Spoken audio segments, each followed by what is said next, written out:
പറയാൻ കഴിയും, നീ ഒഴികെ എനിക്കൊരു നന്മയും ഇല്ല. 1000 ജനം ഒത്തുകൂടി, 5 കൊണ്ട് 5000 പേരെ പരിപോഷിപ്പിച്ചു. ജനം തിന്ന് തൃപ്തരായി തീർന്നു.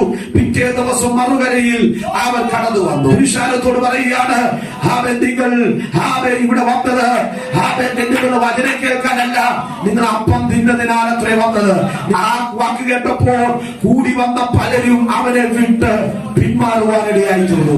എന്നാൽ അതിന്റെ നടുവിൽ യേശു തിരിഞ്ഞ് ശിഷ്യന്മാരോട്, പത്രോസിനോട്, ശിഷ്യന്മാരോട് പറഞ്ഞു, നിങ്ങൾക്കും മടങ്ങി പോകാം.